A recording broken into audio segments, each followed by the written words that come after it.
So whenever you are doing something, whatever is your enterprise, whatever your lifestyle, whatever it is, that's all outside. One should not lose your attention which is towards God Almighty. If that is lost, you are lost. There's a very nice poem Namadeva has written about that there was a boy who was flying a kite, and the kite was floating. And this boy was looking after the kite, and while he was talking to everybody else, but his attention was on the kite. Then it goes further. He says that a lady is having the little child on her body, on the waist, and she is cleaning the house. She is cleaning with a little broom.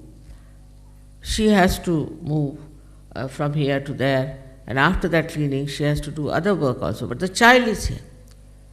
So her attention is on the child, that he should not fall down, something should not happen. Though she is doing all kinds of work, everything, her attention is on the child. In the same way, your attention should be on your divine power of Kundalini.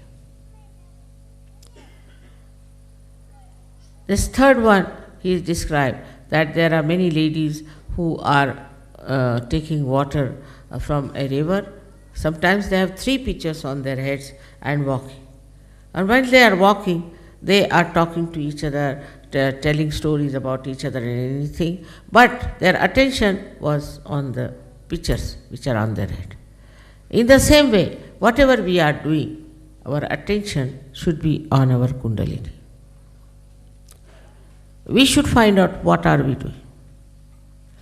As it is, we have the light, but you must take light into every corner of your life, every aspect of your thinking, every kind of an effort you make. And you will be amazed if you really watch your attention, you will really know what you are doing. Is the attention to be watched so much that ultimately you will be surprised that the attention is no more frittering away. Without the attention, you cannot work out Sahaja Yoga. This is the main problem of Sahaja Yoga, is that your attention has to be towards God Almighty. Otherwise, nothing can work out. Your ascent cannot work out.